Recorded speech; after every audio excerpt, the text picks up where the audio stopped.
coming from actually Mexico. But you know, we were from Vrindavan and then Mexico.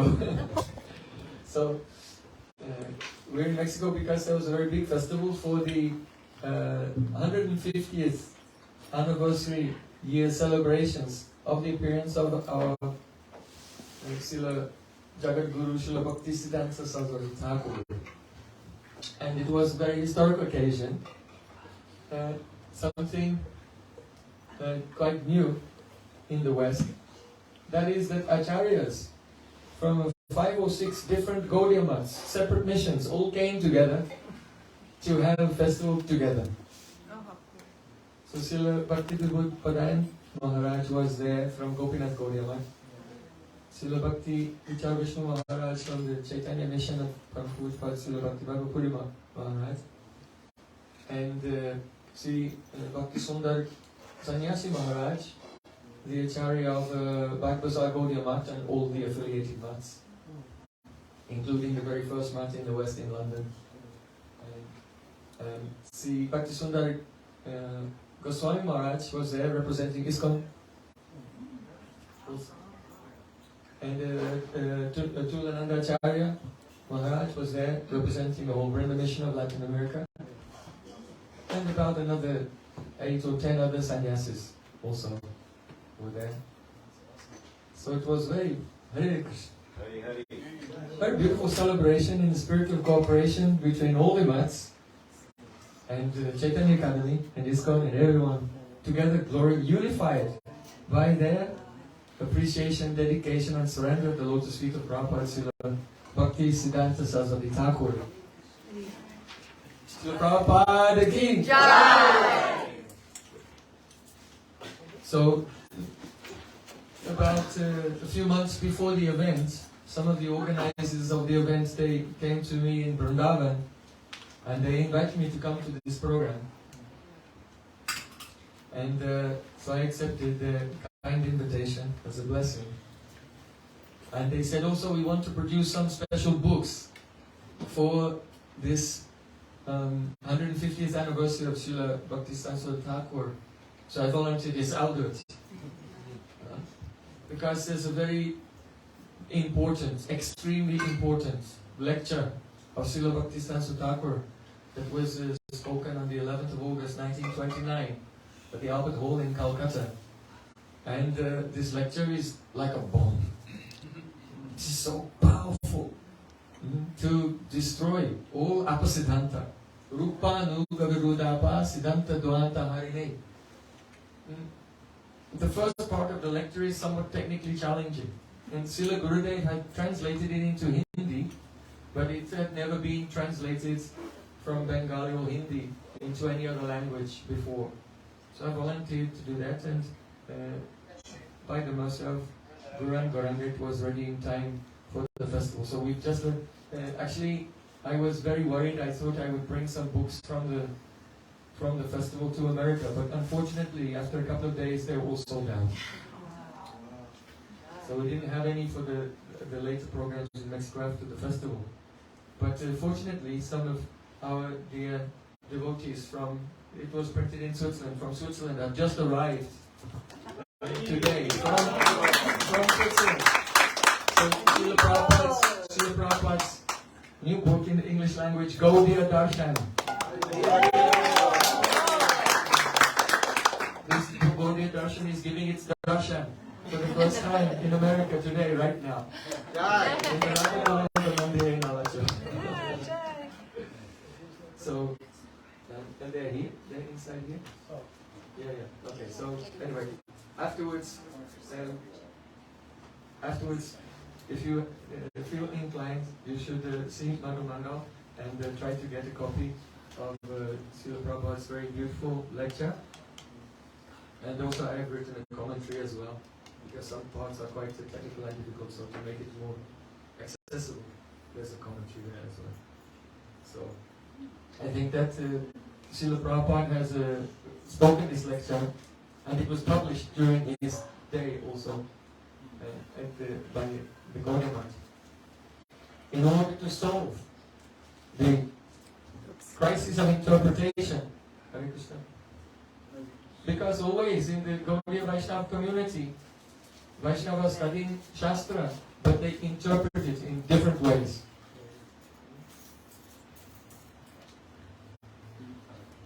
So, in order to solve this crisis of interpretation, which comes about again and again in every generation, Srila Bhaktisiddhanta Thakur has given this very astonishing and profound lexical Sri Gaudiya Darshan. So, I don't want to speak on this today. We'll speak about it the day after tomorrow, because today is Lord Nrsimha's appearance day. Tomorrow is Radharaman's appearance day. And also Madhavendra Puripad's disappearance day, Srinivas Acharya's disappearance day, and Radha Krishna's Naukalila, boating pastimes that take place in the Narendra Sarovar in Jagannath Puri. Chaitanya Mahaprabhu himself used to participate. So tomorrow is another big festival day. So then the day after that, I would like to speak on Srila Bhaktisiddhanta Thakur's book. So if you get it today, you have 2 days to read it, and then you can ask questions. It's the day after tomorrow. And then on Sunday we'll finish with the Margarina Samapet. You have to finish with the sweetest thing, Radha Krishna Lila.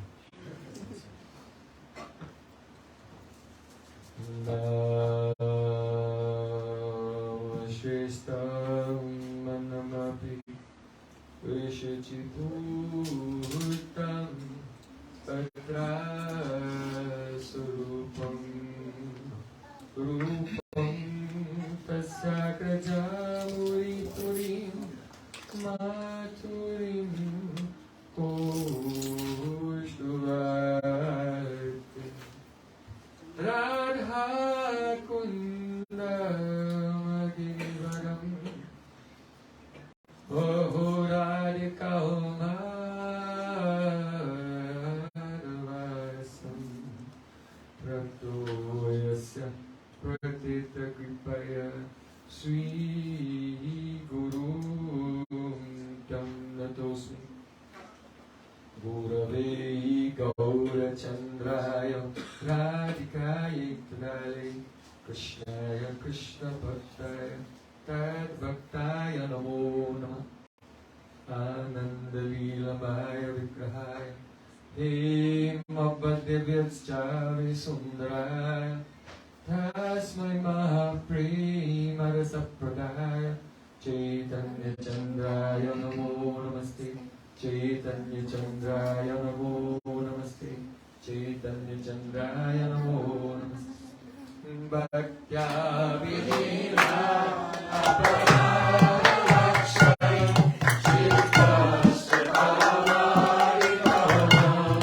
Brahmate Kripa Mahitvam Sharanam Brahmanam Vinde Namaste Charanarvindam Vinde Namaste Charanarvindam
First of all, I have for my sustaining Dandavat Puspanjali, my heart like flowers thousands and thousands of times at the lotus feet of my holy master, my supremely worshipable spiritual Gurudev, Asmadiya Paramaradhatama Guru Pada Padma, Nitilila Pravishta Om Vishnuparashto Tarasatasvi Rupanuga Charivarya Shila Bhakti Vedanta Narayan Goswami.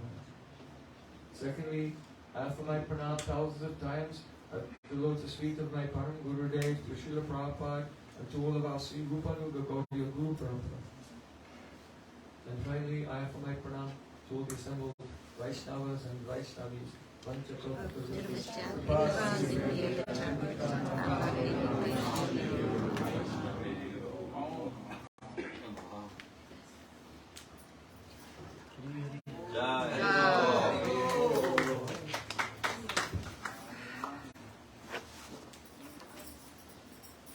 the causeless mercy of Sri Guran Gauranga, this evening we are celebrating the transcendental appearance day of Lord Nrisimha. Jai Sri Sri Radha Govinda Ji Ki Jai.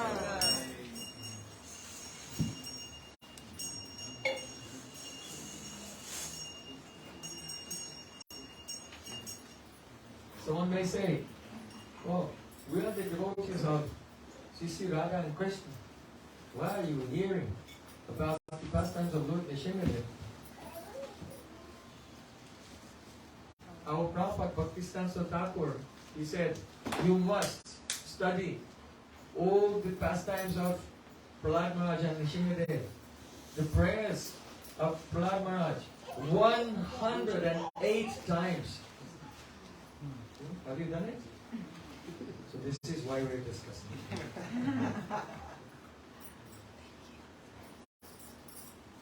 It's very important. This pastime in the 7th canto of Srimad Bhagavatam is very profound. It is very deep. If you hear it from the core of your heart, you will receive a jolt, a shock, that will dislocate the consciousness from this identification with the material world. First of all, we should know that in Srimad Bhagavatam it is a Mahapuran. So a Mahapuran has 10 lakshan, symptoms. Atra sargo visargascha sthanam poshnam utaya manvantari shanukata nirodho muktya asraya. So of these 7 symptoms, 10 symptoms. Then the 5th one is called utaya. That is the plural of utti. So utti, uttaya karma vasana. Sukadeva Goswami is explaining. Sutta Goswami is explaining that utti means the karma vasanas, the deep impressions in our subconscious mind, impressions in our chitta that we have accrued over many lifetimes, and which are coming into our conscious mind one after another in the form of our thoughts, feelings and reactions, and we are thinking that we are independent and making our choices in real time, when actually our consciousness is just the flow of past life impressions coming into the mind, and we are following that. So though the souls in this world are in a state of bondage, they are thinking, oh, I'm very free and I can do what I like. This is not a fact. Now, everyone has different utti, that which impels us, the karma vasanas. So, if a person engages in dharma, that means he lives his life according to the prescription of the prescribed duties given in the Vedas, then the performance of the dharma brings about sat karma vasana, impressions of sat karma, and the result is that your soul is gradually elevated to Swargaloka and goes to heaven. On the other hand, if a person goes against dharma, against religious principles, living a sinful life, then this produces asat karma vasana. And then the utti, they're impelled from within to act further and further acts of degradation, and in this way, the result is they go to Narak. They go down to the hellish existence. But there's something else. If a person will get, by great fortune, sadhu sangha, then he does not get satkarma vasana, he does not get asatkarma vasana, he gets sadbhakti vasana.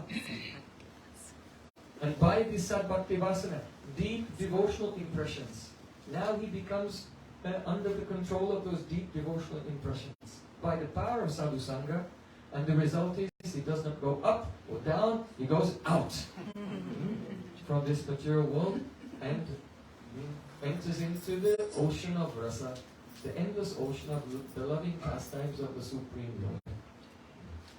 So, here in the 7th canto is, though all the 10 principles of a Mahapurana, they may appear in different cantos, but there's some emphasis.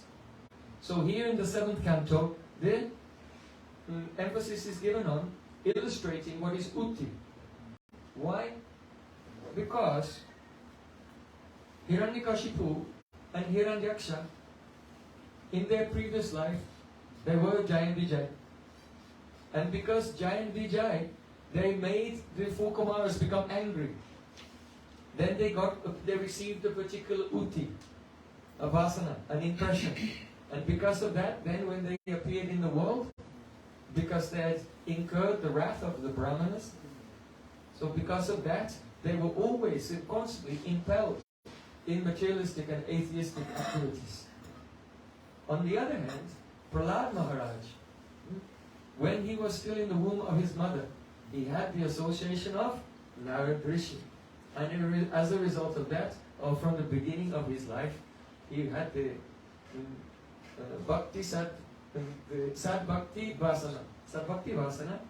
So he was impelled always, and naturally, just like a magnet is attracted to iron, naturally he was impelled in pure devotional service. So it's very important to try to avoid the adharma, sinful activities, and more important than that, try to have a sadhu sangha, the association of very high level Vaishnavas. They will give the Vishesh Sanskar. This Vishesh Sanskar manifests in the form of a Saddha, faith in bhakti, and the enthusiastic engagement in hearing, chanting, and remembering. Now, we're in the beginning of the 7th canto. This is what Shukadeva Goswami wants to impress upon us. Now, in the beginning of this canto, Parikshit Maharaj, he poses a question. Very profound question. He said that we see that the Supreme Lord incarnates again and again, and he takes the side of the demigods over the demons. And so, we know that the Param Tattva, the Supreme Truth, Advaya Gyan Tattva, is beyond duality. So why, when he comes to this world, will he have partiality towards the demigods? That is called Pakshapat Dosh, the defect of partiality. Why will he have Pakshapat Dosh towards the devatas? And why will he have Nayargrina Dosh, the defect of being antagonistic or cruel towards the demons? Because the Supreme Lord, if he helps the demigods, what does he get from that? Nothing. He himself is transcendental. He is always engaged in his blissful eternal pastimes. He doesn't get anything from helping the demigods. And at the same time, being transcendental, he's not afraid of any demons. He's not in fear of them. So there's no need for him to destroy them. So why, when he comes to this world, does he act like a conditioned soul? So already this question of Parikshit Maharaj puts the discussion of Srimad Bhagavatam far above practically any religious discussion that you could find in this world today. Because everyone is praying, God save the Queen, God bless America. People are thinking that God is like us, and He is involved in the dualities of good and bad in this world, and we have some mission or some agenda, and people are praying to God, oh God, please become involved in my agenda and support me. God made us. In a war, every side is God's with us. So, this is an ignorant conception, because from the very beginning, Srimad Bhagavatam tells us, Vadanti tat tattvavidas tattvam yat jnanamatayam praneti paramateti bhagavaniti shabdyate. Supreme truth is the Advaya Jnana Tattva, non-dual conscious reality. God is like that. We are not meant to try to enlist God in our worldly agendas. We are supposed to be enlisted in His eternal agenda of loving pastimes. So this question is very profound. So Shukadeva Goswami, he replied to him that no. The Supreme Lord, when He creates the world, by His Kal Shakti, the three gunas manifest. And these three gunas are always in competition with each other. So sometimes in the universe, Sattva gun rises. At that time, the Devatas become victorious. Sometimes the Rajagun rises, and the Asuras become victorious, and the Devatas they lose their power and their status. And sometimes Tamagun becomes victorious, and the Yakshas and Rakshasas take over. So, the Supreme Lord, only when He appears, He supports its guna according to His plan of Kal, how time will manifest. When Parikshit Maharaj heard this, he was not fully satisfied. He said, but we see that the Supreme Lord, when He appears, He literally fights on the side of the Devatas and kills the demons. So then, Shukadeva Goswami Pad, he said, look, the demigods, they have been defeated many times. How many times has Indra lost heaven and the Asuras have taken over? And then sometimes, after some time, the Lord appears, He supports the Devatas, and then they're driven out, and the Devatas get the upper hand. So, Shukadeva Goswami describes that in accordance with the Kal, the movement of time, and Sattvagun becoming prominent or Rajagun becoming prominent, the Lord supports Rajagun or He supports Sattvagun. But He's only visible when Sattvagun becomes prominent. He makes Himself visible. But He's supporting the demons against the Devatas. When the Rajagun is there, but you cannot see him. Just like mercury, when you have mercury in a thermometer. If the glass is clear, you can see the movements of the mercury. But if the glass is opaque, then you cannot see the mercury. So in the same time, it is always the Supreme Lord, through Kal, causing one to be victorious or another to be victorious. But sometimes He is visible, and sometimes not visible. And this is why this misconception comes about, that God has the Pakshapat dosh, the defect of partiality. But then, Shukadeva Goswami Pad said, so the Lord, He is not, He is Samo, as Krishna said in Gita, Samoham Sarva Bhuteshu, Name Dvestos Dinapriya. I am equal to everyone. I don't favor anyone, and I am not against anyone.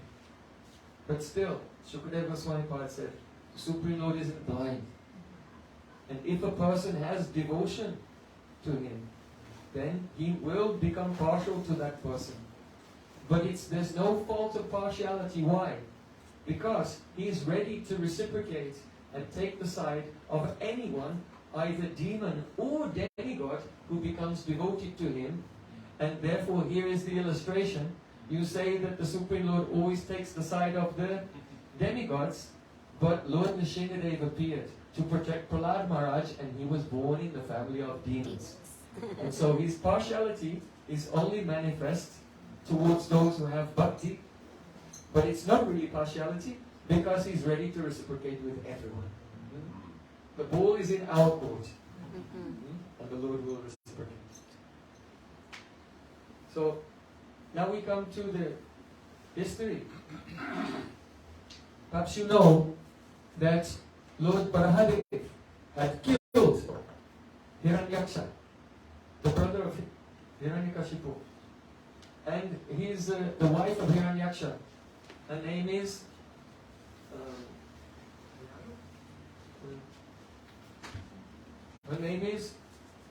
Vashabhanu.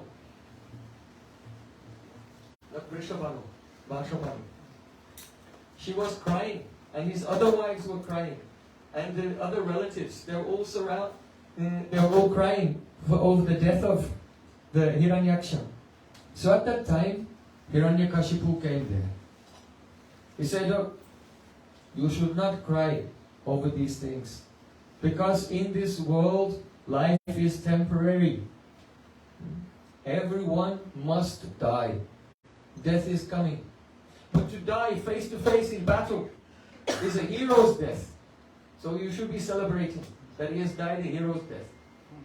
Still they were crying. So then Hiranyakashipu said, listen, once there was a king, the king of Usinara, his name was Suyagya, and he was killed in battle, and his body wrapped in a sheet was brought back to his palace. And his wives, all the queens and family members were there, and they were inconsolable. They were beating their breasts and weeping, and they wouldn't let the body be taken for cremation. So at that time, Yamaraj, he took a form of a small boy, and he came there. The Yamaduttas could not come because some of the members of the king's family were devotees. So Yamaraj himself had to come. And taking the form of a small boy, he came at the back of the crowd and said, oh, why are you crying? Why are you crying? The adults told him, the king is dead. The king has gone. The king has gone. We have lost the king. So then that boy, he forced himself through the crowd and he got to the front. He said, oh, you're all lying. He's right here. He's right here in front of us. So they said, no, little boy, you don't understand. This is not the king. This is his body. And the boy said, oh, really? So the king is not this body? No, he is the soul.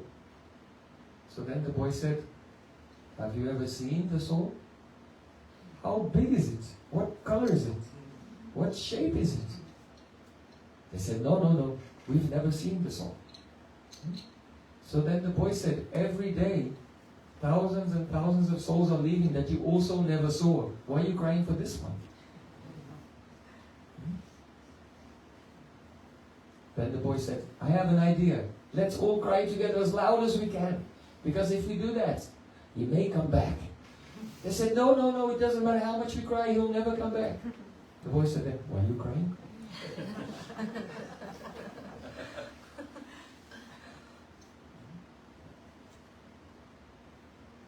So telling this story, Hiranyakashipu was trying to awaken them to some tattva gyan of Atma Tattva, the knowledge of the soul. So hearing this story, then they became pacified and peaceful.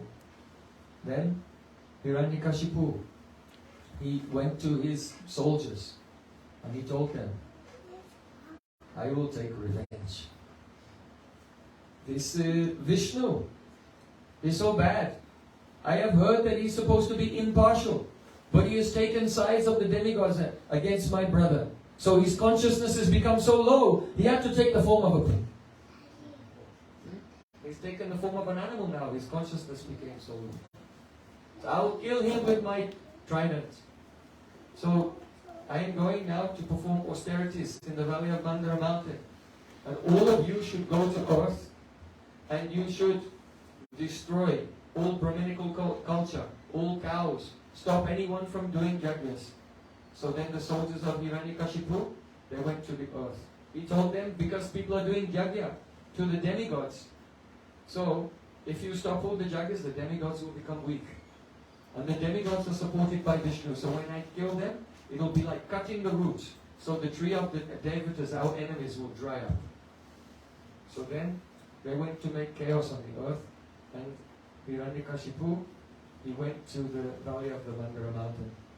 And he was standing on his tiptoes with his arms in the air and doing pranayama, controlling his breathing. And he was there for 100 celestial years. during that time the ants came and built an anthill around his body. And the ants began to eat him. And they ate all the flesh. There was just his bones. And his prana was circulating just in the bones. So at that time, from the intensity of his austerities, fire was coming from his head, and it was causing the whole universe to overheat. So the Devatas, they were very perturbed, and they prayed to Lord Brahma. And then they all prayed together to the Supreme Lord, and they heard Akashvani, a voice in the sky. That transcendental sound said, "Oh, do not fear. When this demon tries to attack my pure devotee Prahlad, at that time I will destroy him." So they became somewhat pacified. So Lord Brahma, on his swan, he rode on his swan carrier, and he came to the valley of the Mandara mountain, and he took some water from his kamandalu, and he sprinkled it on the bones of Hiranyakashipu. And as soon as he sprinkled the water upon him, then his body came back, and he was very golden and very handsome, very powerful and healthy again. And now Hiranyakashipu, tears were flowing from his eyes, his hairs were standing on him, he was trembling. He was having ecstatic symptoms, because now his desire was about to be fulfilled. So he gave pranam again and again to Lord Brahma. And Brahmaji said, "I'll give you a benediction. What do you want?" He said, "Give me the benediction that I will be immortal." Lord Brahma said, "Even I am not immortal. And my whole life is only like one breath of Lord Vishnu. I cannot give you that benediction. Ask for something else." So then Hiranyakashipu said, "Give me the benediction that I will not be killed in the day or in the night, that I cannot be killed on the land, in the air, or in the water, that I cannot be killed by the living or the dead, that I cannot be killed by any weapon, that I cannot be killed by any creature created by you, that I cannot be killed by any human being, animal, or demigod, that I cannot be killed within any year or any month." So Lord Brahma, he said, "Tatastu, Tatastu, may it be." And then Hiranyakashipu, he thought, now I am immortal. Even though he would not give me the benediction of immortality, by my legalistic wrangling, I have managed to squeeze out that benediction, he was thinking. So then he returned to his kingdom.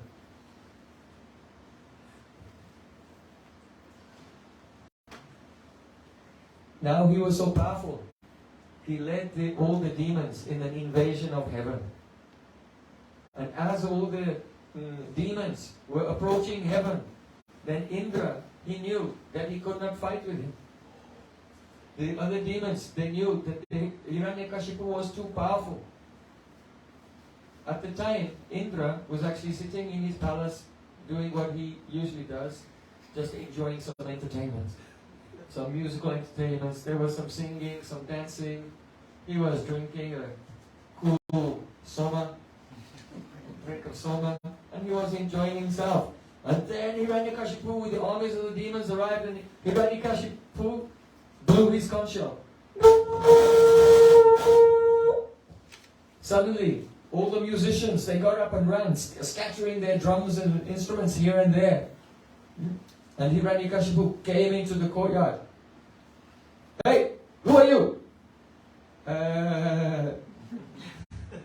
"My name is Devaraj Indra." "Oh, really? You are Devaraj?" Raj means dust or clay. And Deva means one who plays. "Ah, you play with clay, you make bricks. Are you a builder?" No. I'm not a builder. "Then what do you do?" I make the rain." Hiranyakashipu said, no!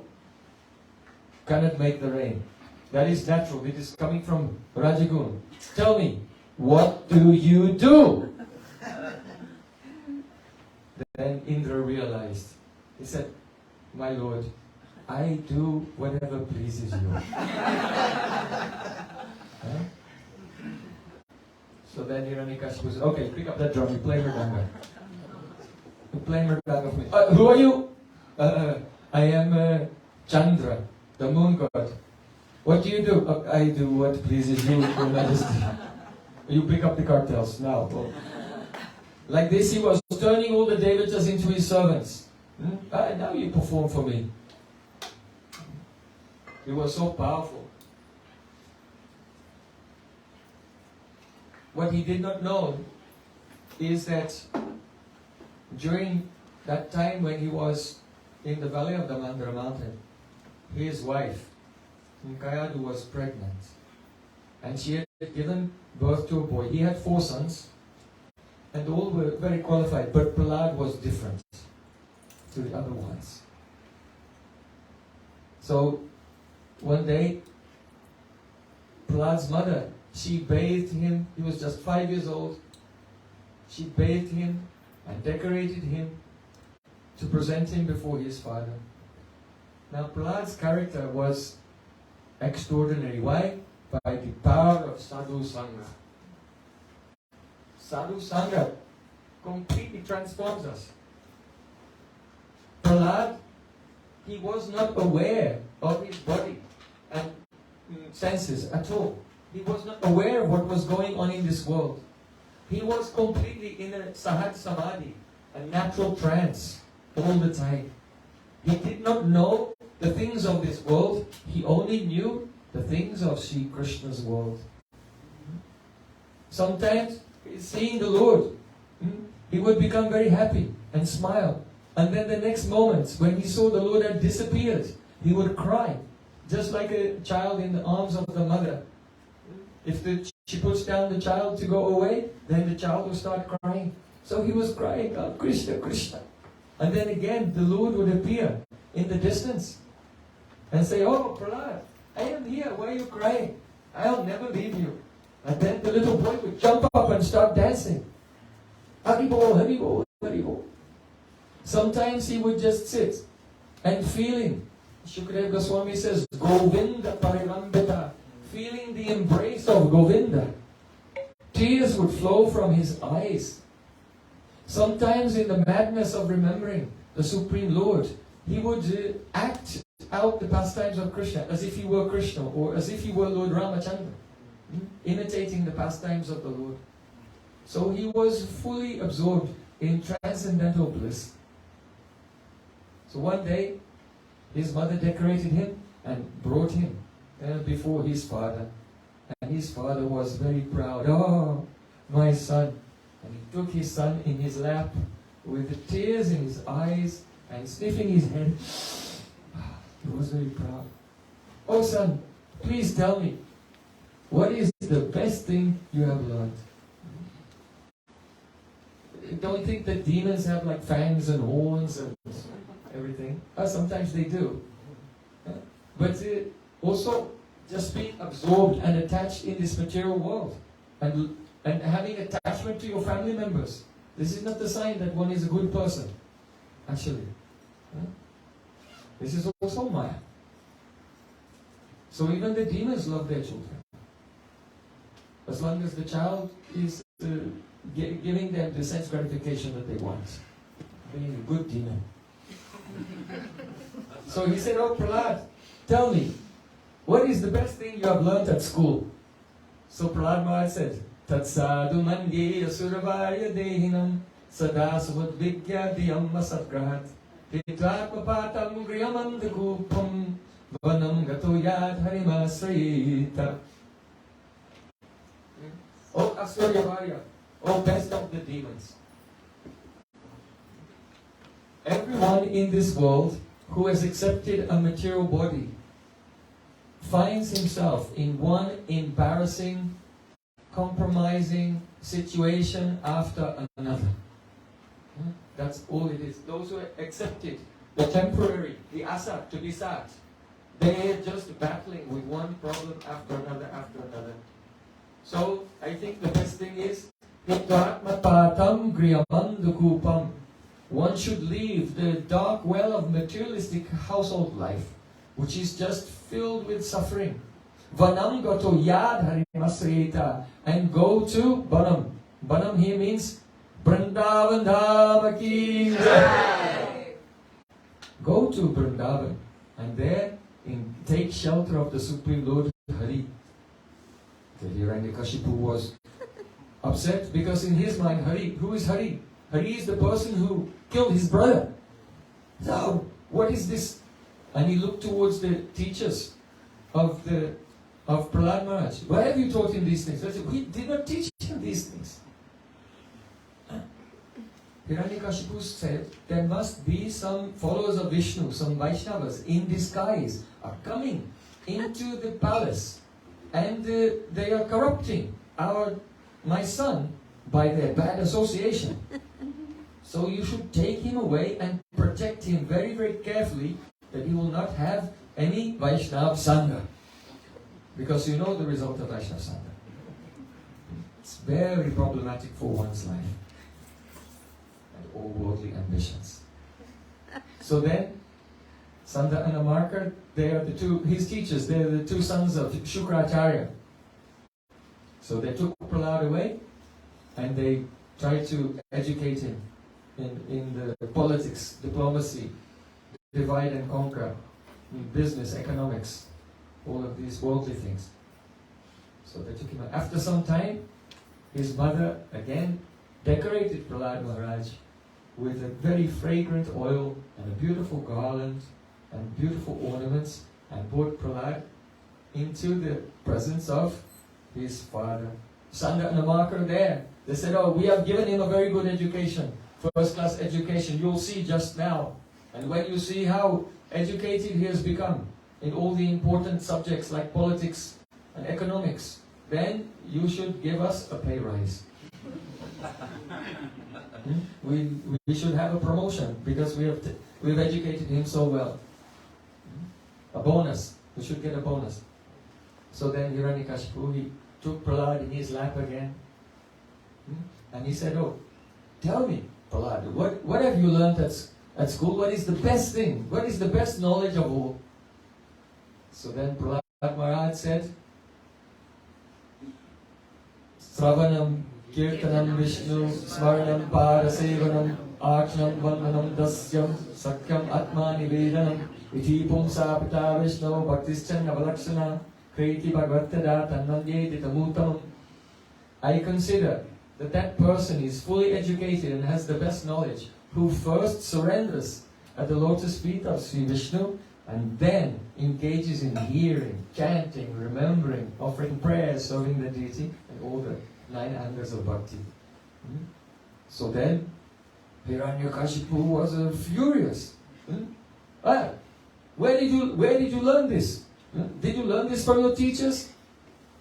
Prahlad Maharaj said, Matina Krishnai Parata Sutova Mitopi Padyeta Kriha Pratanam Adanta Gobi Vishatam Tamishram Puna Punascharita Chavananam. Prahlad Maharaj said, Krishna consciousness, that the soul will be fully absorbed in thoughts of Krishna. That consciousness cannot be awakened by one's own effort, nor by the effort of others who are not Krishna conscious, or by a combination of both. Those persons who made a vrat, they have made a vow to be absorbed in worldly dualities and to be attached to that griha pratanam, then those persons, their senses are never under control. And because they're adanta gobi, their senses are out of control. They have no discipline. So they're, again, punaschabita chavananam. They're chewing the chewed. They're tasting that which has already been tasted. So this does not just refer to a person here in this world in the mode of ignorance who's just taking drugs and getting drunk and trying to enjoy sex. Actually, Prahlad Maharaj is speaking about those who perform the Dharma and go to heaven. Even. They are puna punaschavita chavananam, chewing the chewed. Why?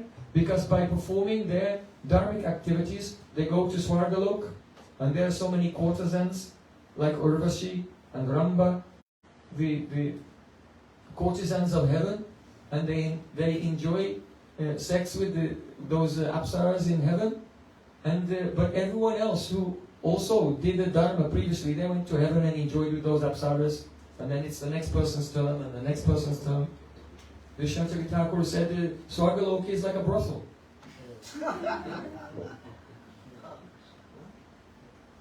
So puna punaschavita chavananam. Oh, just trying to enjoy those things that other people have enjoyed. And what do? When their enjoyment is exhausted, then they're back down again in this world and going round and round. So this is completely useless. When Hiranyakashipu heard these words, he said, "Oh, so you think that you are better than us? I am so powerful and so learned, and your teachers, they are the great students of Shukracharya. You think you know the Shastra better than them?" So then Prahlad Maharaj said, "Na te vidu swartagatim hi Vishnum durasha ye bhagi atmanina andaya tandaru pagiyamana te pisha tantram urudam nibadha." Durashaya. Those persons who have in their heart material desires, bhagi atmanina, they think that the external objects of the senses have permanent value, but they are useless.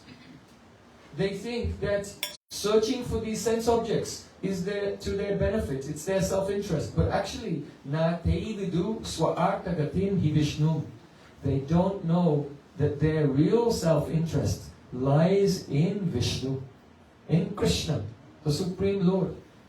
Everyone is searching for happiness for themselves, but they don't know that no happiness is found in this way.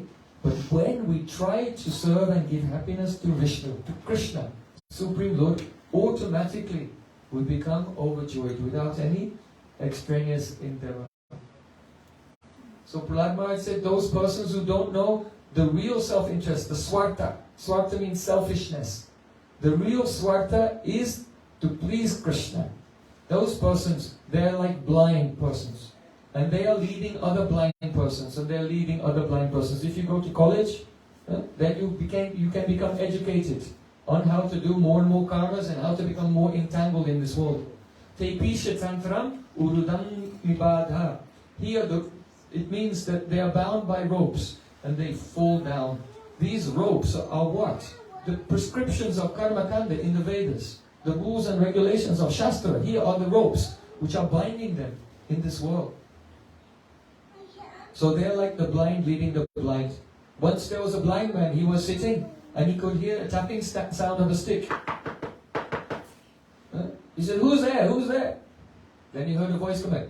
"It's me, Padmalochan." His name, Padmalochan's eyes. "Who are you?" "Oh, my name is the Sarvadashi." Sarvadashi means all-seeing one. So then, "Come with me. I'm going to a very good place." Yes. So then the blind was following the other blind man. The two of them are tapping their sticks. Then they heard a voice. "Who are you?" He said, "I'm Padmalochan and I am Sarvadashi. Who are you?" "Oh, another blind person. I am Divya Chakshu." "Come with us. We're going to a very good place." "All right." So then the three blind men are going on, one following the other. Then suddenly, "Hey! Padmalochan! Are you okay?" Yes, I am fine." "Okay, Sarvadashi, come on." Then,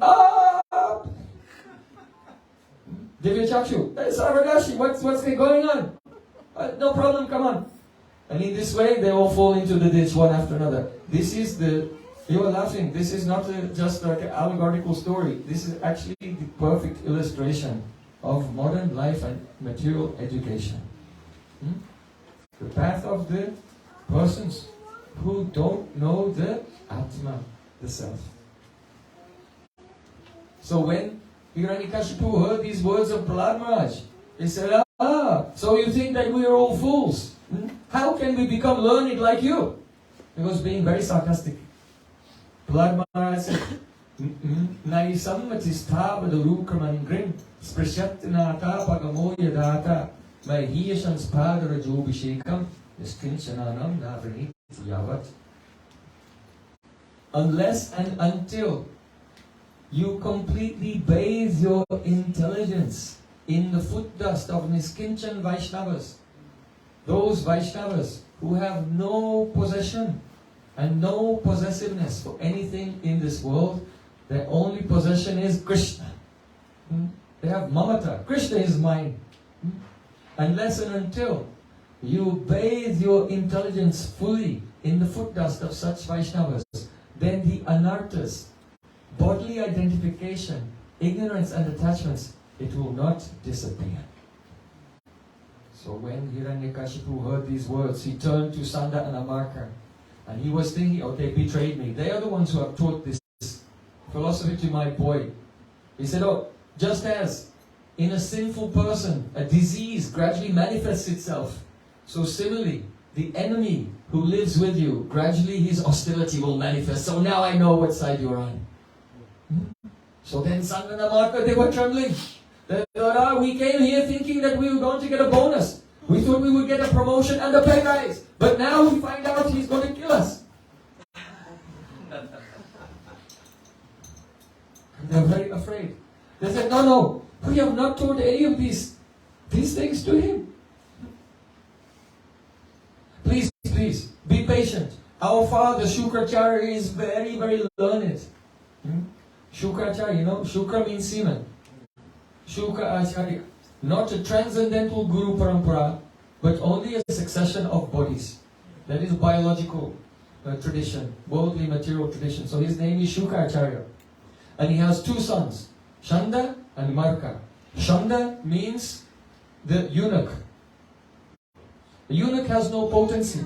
So in the same way, that teacher who does not have realization of transcendental knowledge, does not have the potency to awaken that jnana, that transcendental knowledge in the heart of the disciples. So that is Shanda. And his brother is Marka. Marka means eclipse. Even though the sun is shining, but the eclipse comes and everything becomes dark. So even though the Vedas describe the supreme truth, his explanation of the Vedas covers all the actual transcendental knowledge. So that is Shanda and Amarka. So they told him, our father is away, soon he'll come back and he will find a solution to this problem. Don't be worried. So then, Hiranyakashipu, he said, oh, this boy, he is like a cancer, disease. If there's some disease in the body, you have to cut it out. So he should be killed. So he called his soldiers, take him away and kill him. So then the soldiers of Hiranyakashipu, they tried so many things. First they brought him to the top of a cliff. And they threw him from the top of the cliff. And Prahlad Maharaj was just floating down. Hare Krishna, Hare Krishna, Krishna. No fear at all. Complete faith. And Sri Krishna appeared and caught him and put him safely on the ground. So that didn't work. Okay. Let's put him in front of stampeding elephants.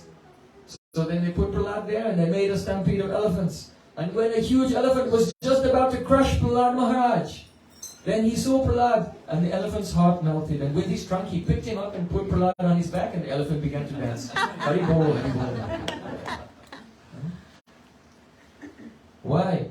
Because when someone has love for Krishna, then automatically, even ferocious lions and tigers, they feel love for that person. And there's no danger. This is the power of love for Sri Krishna. So then they thought, we should put him in a pit of poisonous snakes. So they put Prahlad Maharaj in a pit of poisonous snakes. And when the snakes saw him, they looked at him with very loving eyes and they came and they played in his lap. They tried to give him poison in food, but he took it, but before he took it, Krishna took it first. Became Mahaprasad and the poison became nectar. And he lived. Then they thought, okay, we could not kill him by feeding him, let's kill him by starving him.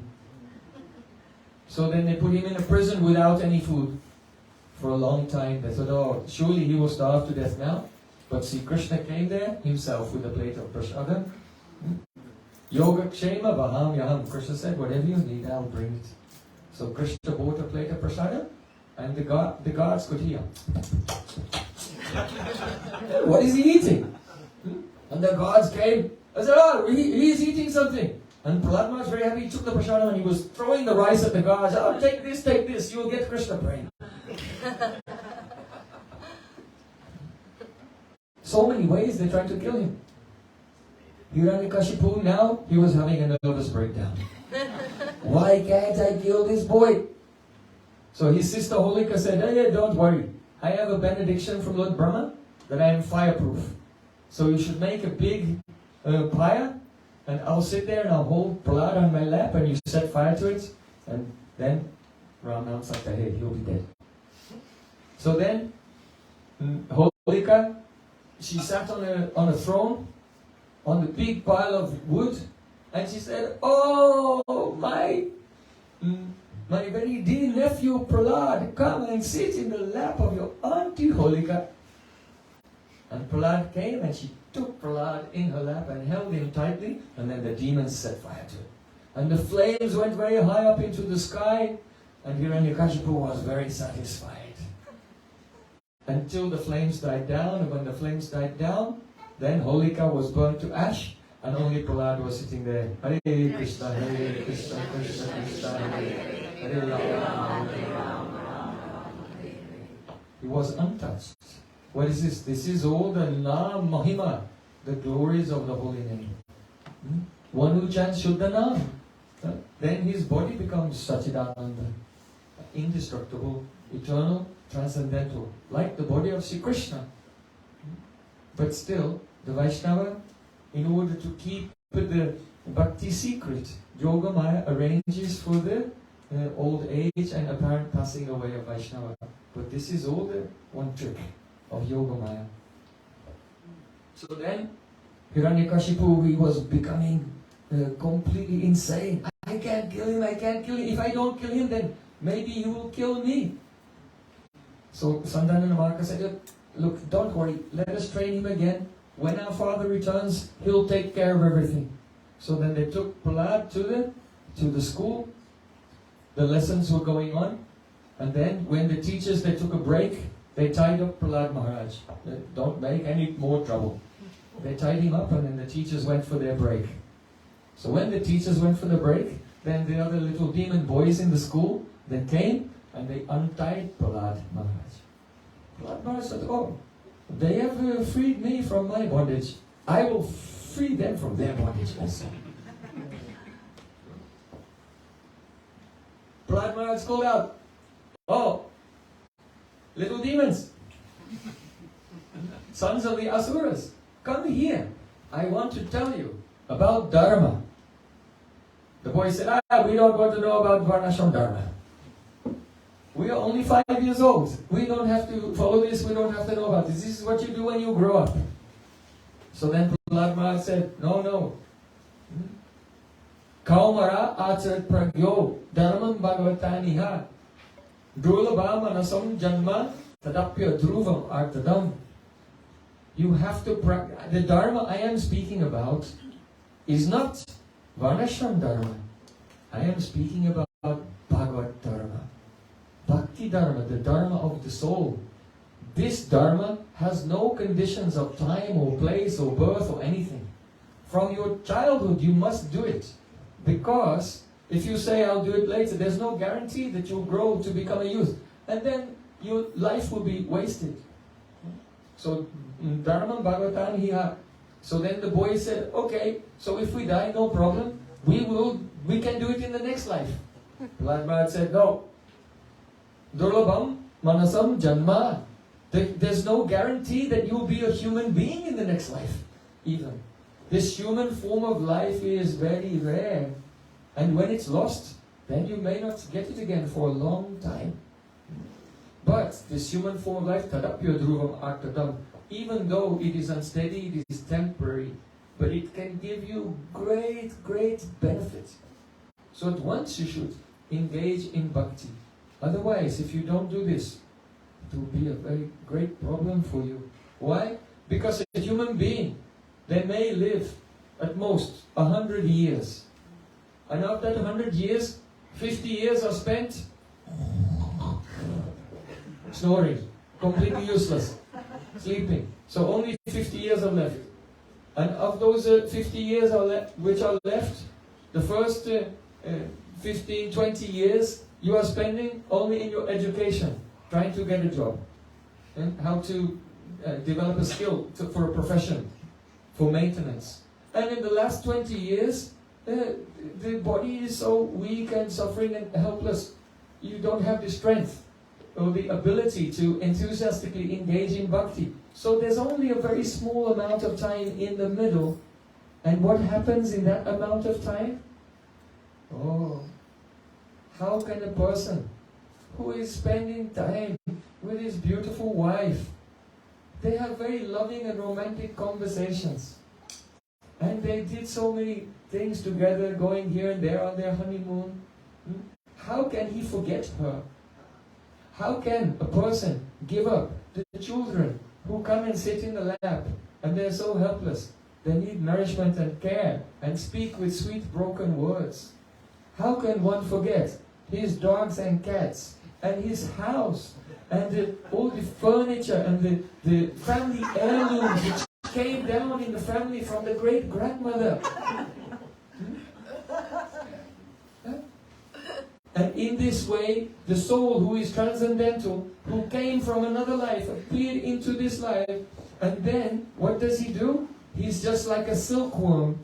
The silkworm makes a cocoon, turning around again and again, until he's completely wrapped up in that cocoon, and there's no way out. So in the same way, the soul comes into this world, and then engages in all of these worldly activities, by which his mind is bound in a cocoon.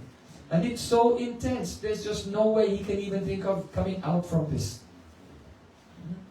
So from the beginning of life, one should engage in bhakti.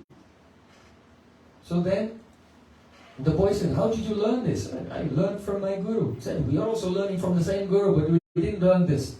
He said, no, not that guru. Before, when I was in the womb of my godmother, and he narrated how he had learned about bhakti from Narad Muni. So then Prahlad Maharaj told them, Guru susu straya bhaktya savalabda panena cha sangena sadubhaktanam ishvararadhanena cha. To enter into bhakti, one should take shelter of Sri Guru and hear very deeply, and whatever Gurudev is telling, try to follow it in one's life. Whatever one has, body, mind, words, wealth, everything should be completely offered into the service of Sri Guru. Sangena sadhu bhaktanam, and also you should associate with sadhus. Why? Because Gurudev will not speak his own glory, his own position, but by associating with pure Vaishnavas, they will tell, do you know how great your Guru is? What level he is on? How deep is his realization? What amazing pastimes and service he has done. So, not only associating with the Guru, but also associating with pure Vaishnavas, Ishvara Aradhanena cha, one can be engaged in the Aradhana, the loving service of the Supreme Lord. Now the boys were convinced. They said, alright, Prahlad, we are ready. Tell us, what should we do? Tell us what we should do. So then Prahlad Maharaj said, okay, everyone clap your hands. Govinda Jai Jai, Gopala Jai Jai, Govinda Jai Jai, Gopala Jai Jai, Govinda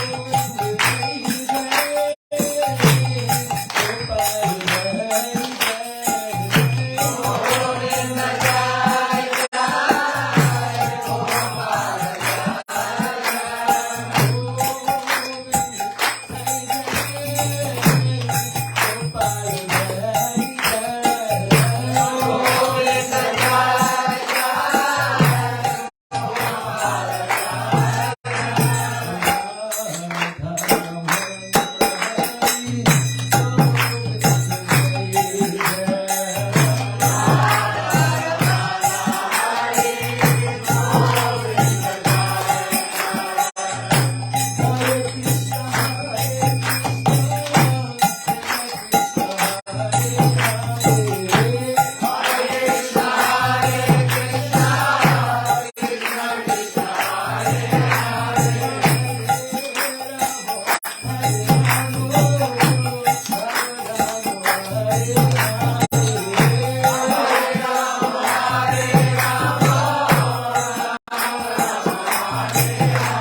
he could hear some kirtan coming from the Gurukul. He said, what is this?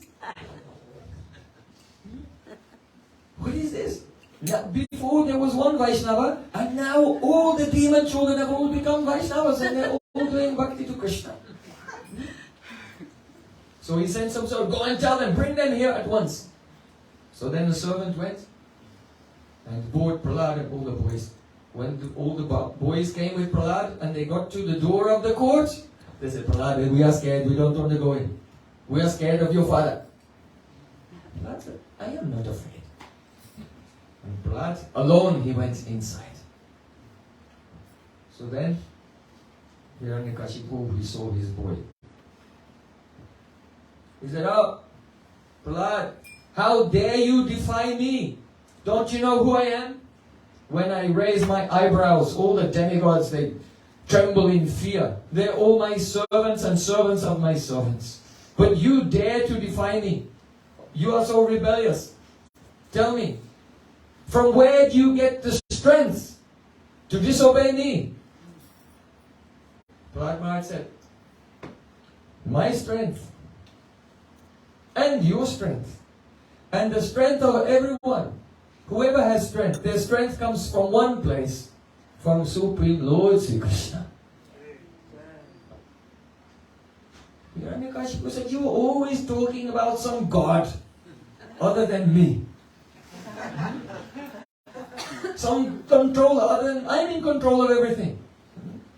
But you talk about someone else and you say he's in control. But where is this God of yours? Where is he? Prahlad Maharaj said, oh, my Lord is everywhere. So then Hiranyakashipu said, is he in this pillar? Then Prahlad Maharaj looked at the pillar, and at that moment Lord Nrsimhadev gave him a spurti. And Lord Nrsimhadev winked at Prahlad Maharaj. Prahlad Maharaj said, yes, he's there. And Prahlad Maharaj said, well, then let us see him save you now when I sever your head from your body. And Hiranyakashipu took his sword in his hand, but with his fist he punched the pillar and cracked the pillar, and then turned his back from the pillar, and then he began to advance towards Prahlad to cut off his head. But just then, when he was about to kill Prahlad Maharaj, he heard a tremendous sound.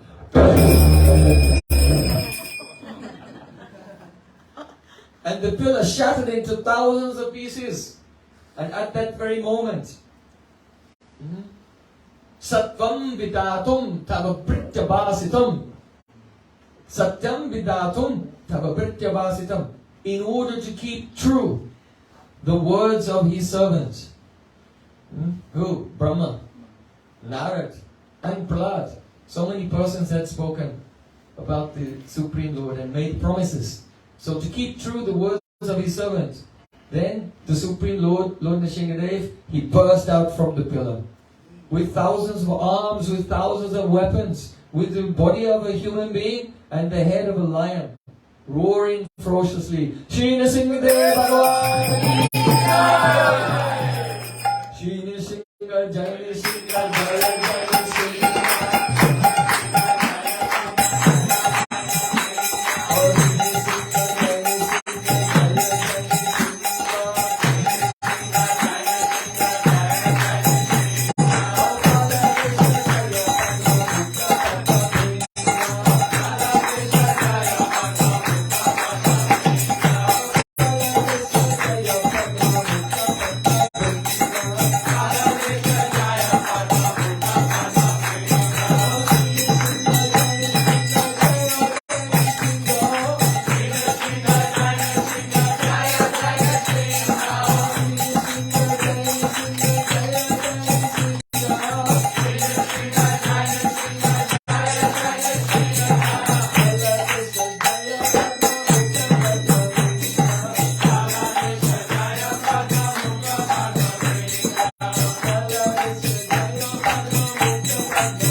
and Hiranyakashipu, just like a small moth, flies into a blazing fire.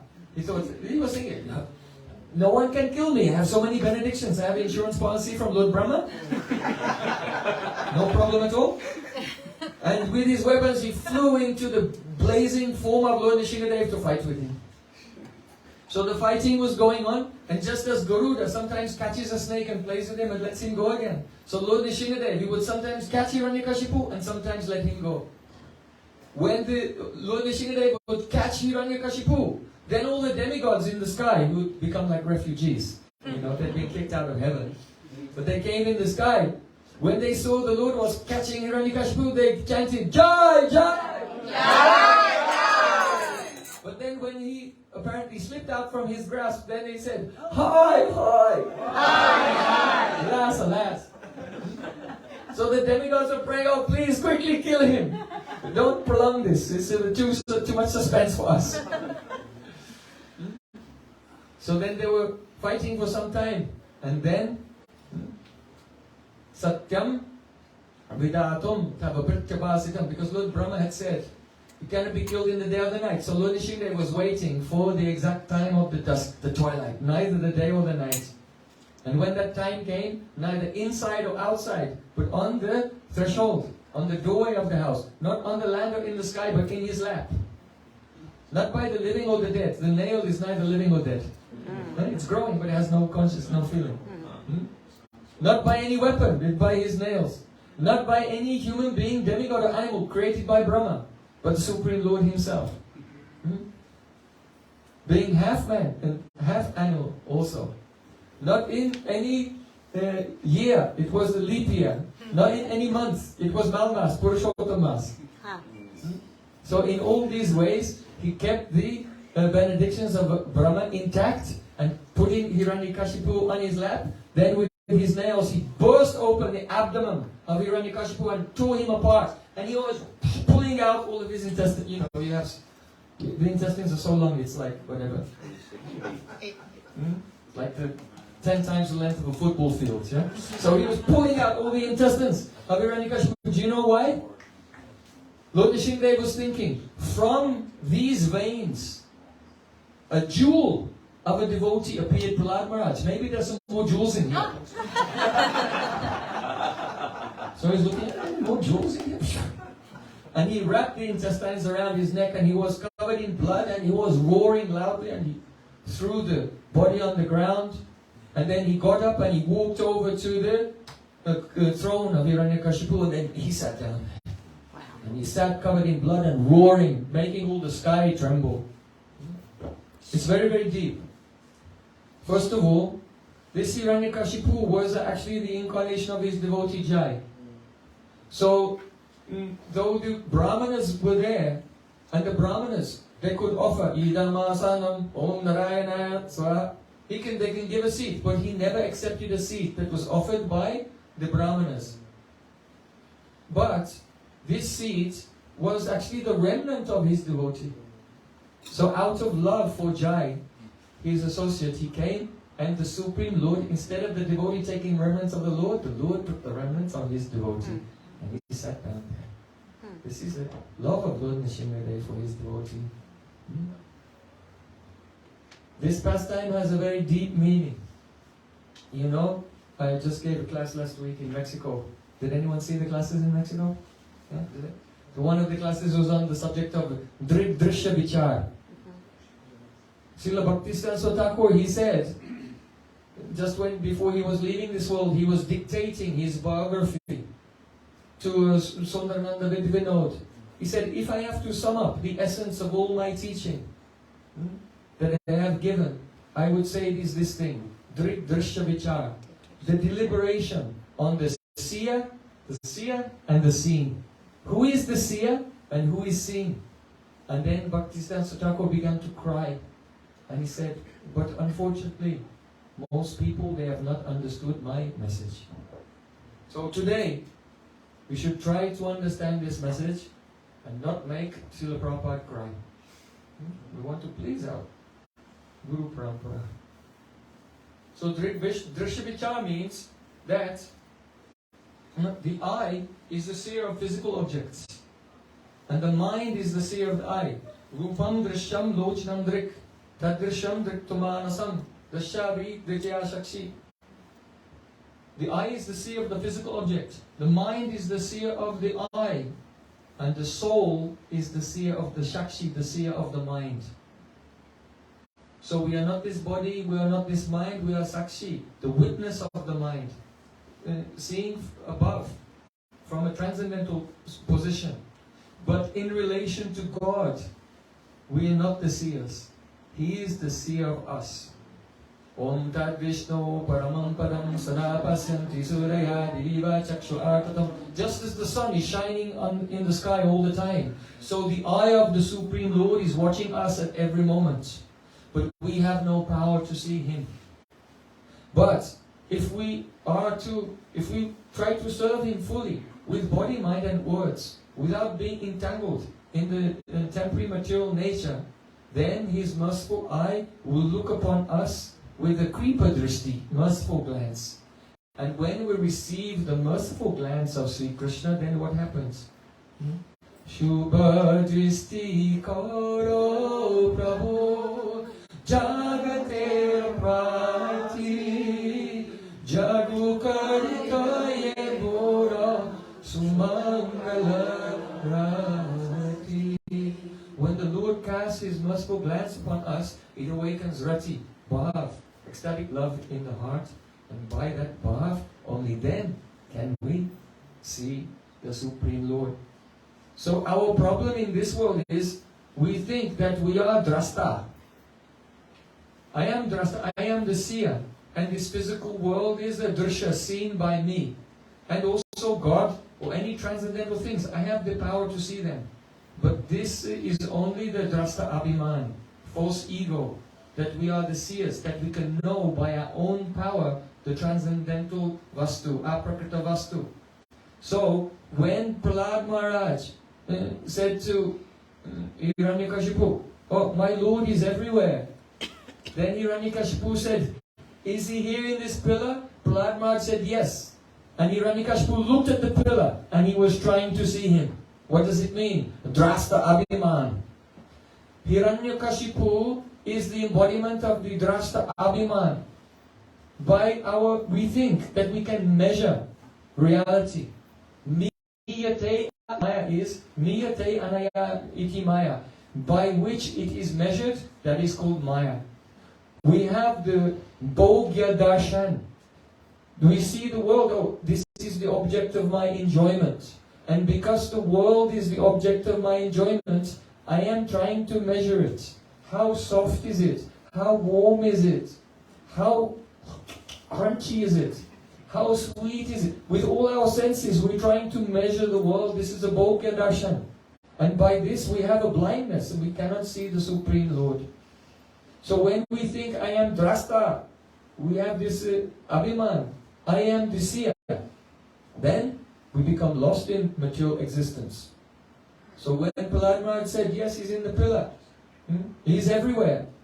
Hiranyakashipu said, is he in this pillar? He said, yes, and then Hiranyakashipu was looking.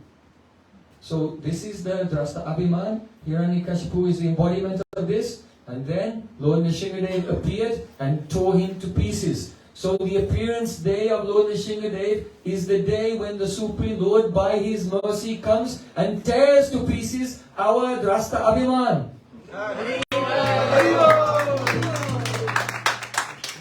So that we can be orientated towards the transcendental subjects, towards the holy name, towards the deity, towards Mahaprasadam. Mahaprasade Govinde Nama Brahmani Vaishnave Sopapunna Batam Rajan Vishwasova Naivajayati. These are all aprakrita vastu. We cannot see them, they are looking at us. As long as we put ourselves above the transcendental things, we can never attain their seva.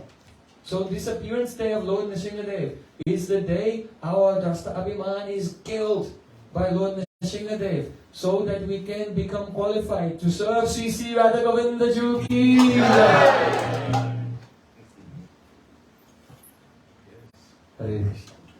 Can I? Oh, I've gone over time. Can I tell you a bit more? Pujari wants to do Arti at 8 8. Okay. 8 o'clock RT, so we can speak a little bit more. Because we have not discussed the prayers of Prahlad. So now, Lord Nrsimhadev, he's roaring loudly. And all the devatas, they're afraid. Lord Shiva came to Lord Brahma and said, "Oh Lord Brahma, you should go and offer prayers and pacify the Lord." Lord Brahma said to Lord Shiva, "You go and offer prayers and pacify the Lord." Then they both decided, no, let's ask his wife Lakshmi Devi. So they sent a message to Lakshmi Devi, "Please come and pacify your husband." So then Lakshmi Devi said, yes, wait a minute, just have to do my makeup. So then she did very beautiful makeup and very beautiful shringar, and she put a veil over her head, and then very coyly and very flirtatiously she came into the courtyard and she glanced lovingly towards her husband, and Lord Nrsimha said, and Lakshmi Devi screamed and ran for her life. "Oh, I've never seen my husband in such an angry mood before." So the truth of the matter is that every time Lord Nrsimha appears, she comes there and she scares her away. But Yoga Maya had covered Lakshmi Devi so that she'd forgotten this pastime. She also stays with him in Vaikuntha all the time, also in the Nrsimha form. But in order for Lakshmi Devi and all the others there to experience Adbhut Ras, the rasa of astonishment, Yoga Maya had covered Lakshmi Devi at that time. So then Brahma failed, Shiva failed, Lakshmi Devi failed. So then they turned to Prahlad Maharaj. "Oh Prahlad, can you go and pacify Lord Nrsimha?" So then Prahlad Maharaj, without any fear at all, very happily skipping, he went there to the throne and he gave Dandavat Pranam to Lord Nrsimha, and with affection Lord Nrsimha picked him up and took him in the lap, because a lion is very ferocious to others but very affectionate to the lion cubs. So now Lord Nrsimha took Prahlad in his lap and put his hand on his forehead, and now the Lord is doing Pashu Sneha Lila. Pashu Sneha Lila means the animal affection Lila. And Lord Nrsimha, just like a lion, licks the cubs. So Lord Nrsimha was lovingly licking Prahlad Maharaj. Very beautiful. Prahlad Maharaj said, "Oh my Lord, I am not a great scholar like Brahma or Brihaspati and other devatas who are here. But I know that you are Bhava Grahi Janadana. So even though I am not very eloquent, you will just accept my mood." And then Prahlad began to offer prayers to Lord Nrsimhadev. Very beautiful. The first thing he said to Lord Nrsimhadev is that I am a demon. So my nature is very low. My nature is to be attached to this world. So this is first teaching of Prahlad Maharaj. Though he is very great, he has Prem, he is a wonderful devotee, but he feels Uttamaya apanake manitena dam. Jive Samandive Jani Krishna Adhistan. Mahaprabhu said, the Uttam Vaishnava, he's the highest of all, but he thinks himself the lowest. And he gives respect to everyone, thinking that Krishna is in the heart, realizing that Krishna is in the heart of everyone. So we should not become puffed up, think I am very learned, I am a great devotee. No, where are we coming from? Satya Yuga, so many people were liberated. Treta Yuga, Dwarpa Yuga. Now only the dregs are left over. In this Kali Yuga. So I am very fallen. And he prayed to Lord Nrsimhadev. Naivatmana prabhurayam nijala bapurno manam janad avidusha karuno brinite yadyad jano bhagavate vidadita manam tatschatmane pratikmukasya yata mukasrihi. Such a beautiful verse.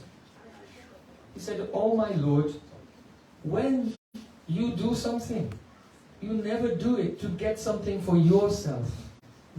Naivatmana prabhurayam nijalabha. You never act for nijalabha, your own profit. Why? Purno. Because you are complete. You are complete in yourself, so you never act for your profit, then why do the scriptures say everyone must serve you? The scriptures don't tell us to serve Krishna so that Krishna will benefit. That is for our benefit. Manam Janat. When a person gives respect to Krishna, Abhitusho Karano Pranite, this is his karuna, his mercy on ignorant persons. Because when ignorant persons, they bow down to Krishna, they give some pranami to Krishna, they make offerings to Krishna. Krishna is already blissful. He doesn't need to get more bliss from us.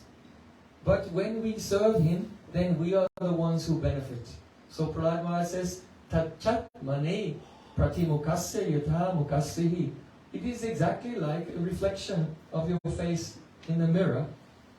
If you decorate your face, then the reflection is automatically beautified. If you try to beautify the reflection, this doesn't work. Yeah? You can take some kajal, some eyeliner and try to put it on the reflection and see if the face looks more beautiful or not. This never works. So in the same way, when we decorate the Lord, when we make offerings to the Lord, when we give joy to the Lord, what happens? We become more beautiful. We become more blissful. We become more prosperous in our spiritual life. It's not for Krishna's benefit. So Prahlad Maharaj is making this point. Many atheist people, they think, why do you have to serve God? God is like a fascist dictator and telling everyone, you all have to serve me. Like a slave owner or something. No.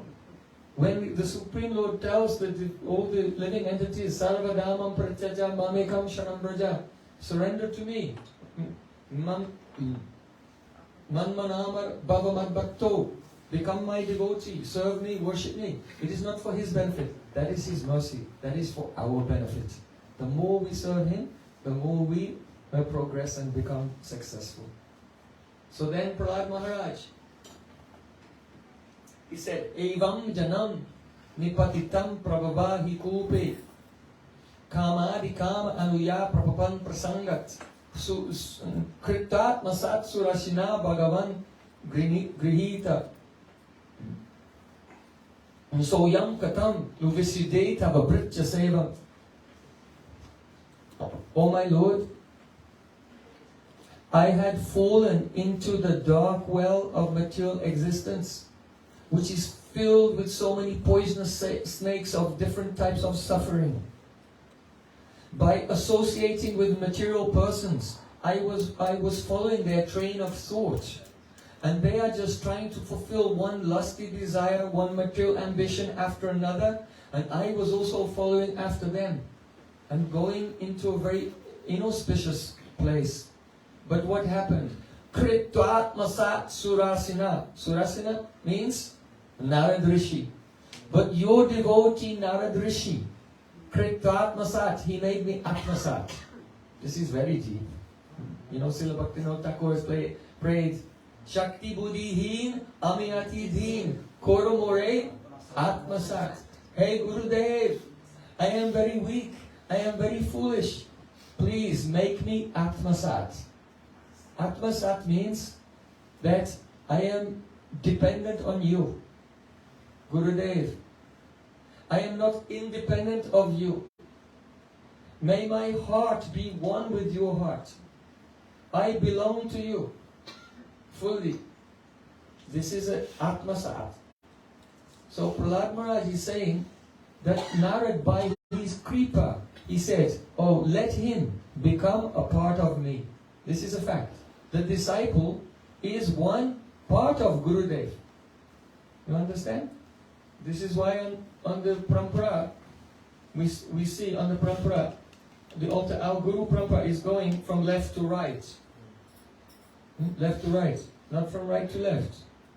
Why do we do from left to right? Because from Krishna on the left side expands Shrimati Radhika.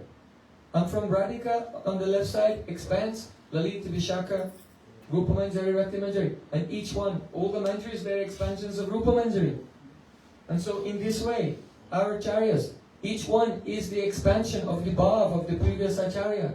And then when they accept a disciple, Kritvat Masat, they make them one with them. And that disciple in his swarup becomes the embodiment, the expansion of the bhava of Gurudev in the Nitya Seva of Radha and Krishna. So Prahlad Maharaj said, Kritat Pasat Surashina Bhagavan Grihita.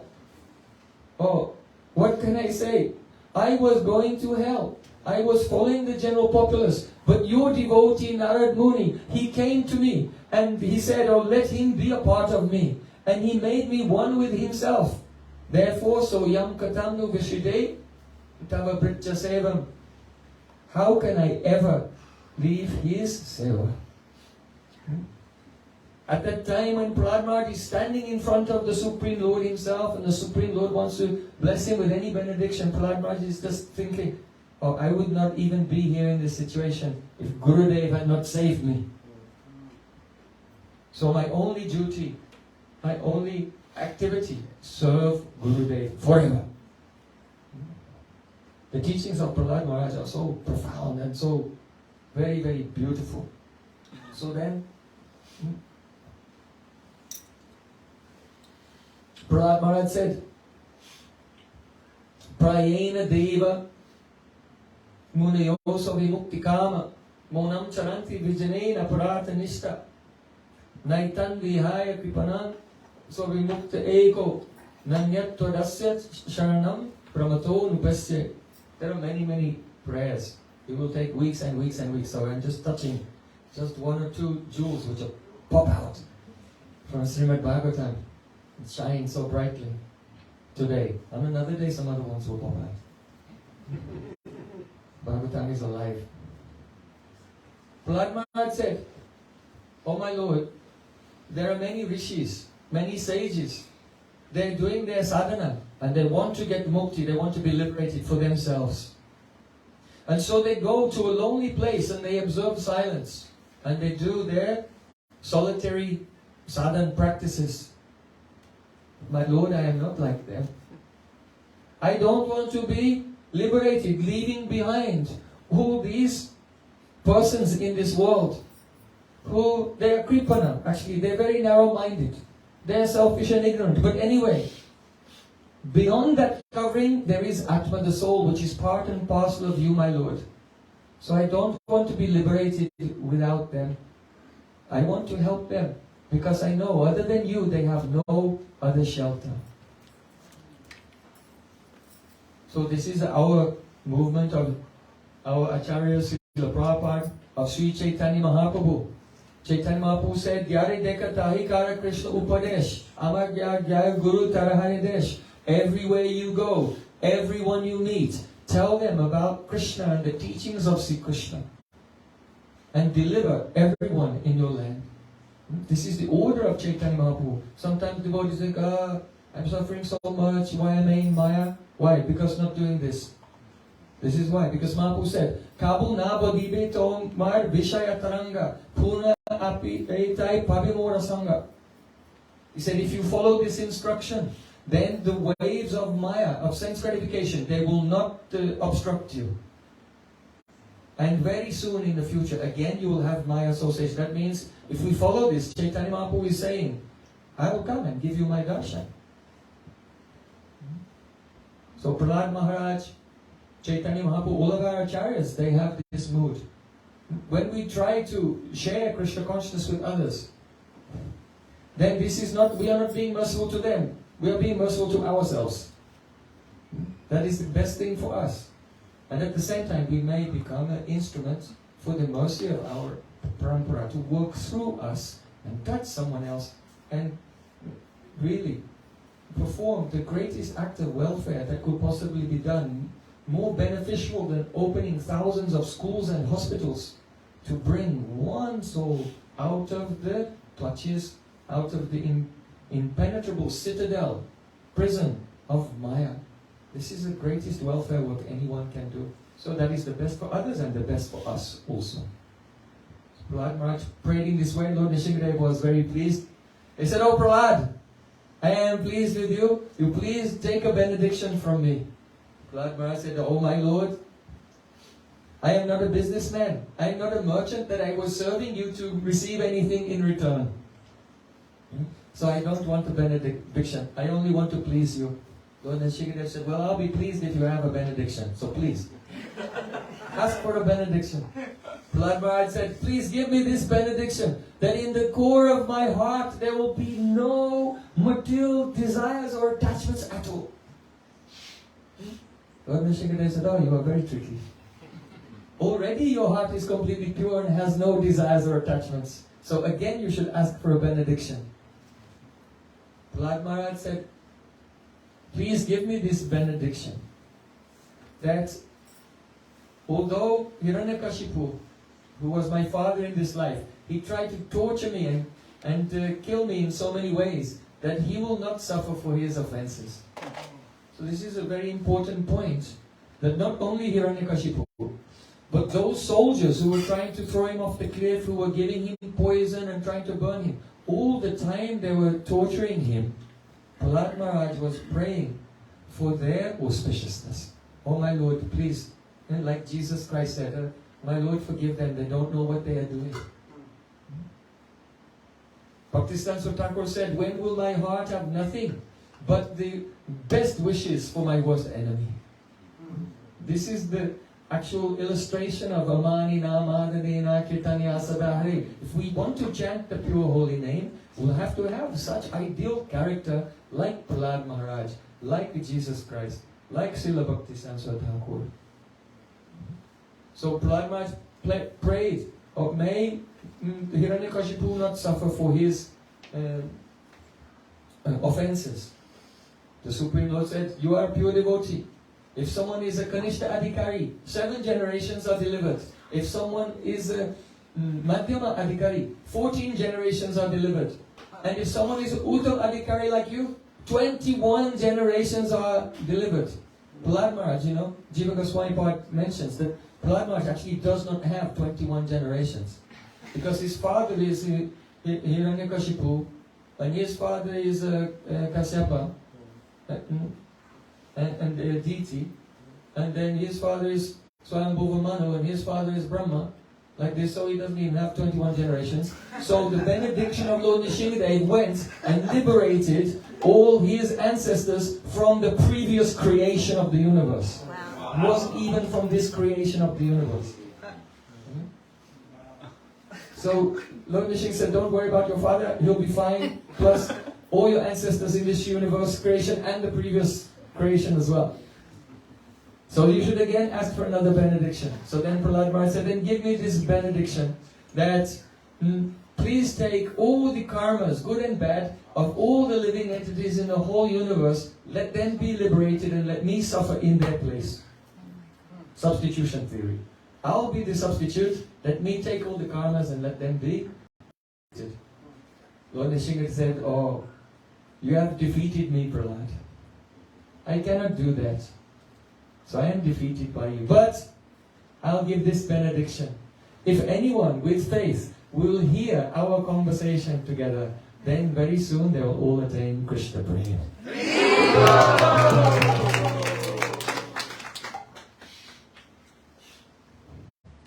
So this katha is very powerful and very auspicious. That God is not the God of the speculation of the conditioned souls in this world, who comes and is involved in the dualities of life. He's Atwaya Gyan Tattva, fully transcendental. So just then, when Lord Nrisimha gave the benedictions to Prahlad, Lord Brahma came also and began to offer prayers. He's our Adi Guru. And he said something wonderful, which gives us the Advai, the non-dual perspective on the whole Leela. He said, oh my Lord, who can understand your unlimited glories? It is beyond us. So we simply bow down to you and pray for your mercy. It was you who made the 4 Kumaras become angry and give a curse to Jai and Vijay. It was you who inspired me to give instructions that he cannot be killed in the day and the night or land in the air and everything to Hiranyakashipu. It is you who made your pure devotee appear in the womb of the wife of Hiranyakashipu. It was you who created such a situation that Hiranyakashipu would attack your pure devotee, and then it was you who then appeared and saved him. It was all, everything was you. Right? This is the Advai Gyan. In the Kali Yuga, Chanakalo, you appear in a covered form as Sachinanda and Sri Gauranga Mahaprabhu ki. So millions of years ago in the Satyug, Prahlad Maharaj also glorified our Sri Gauranga Mahaprabhu. Gaur Premanande.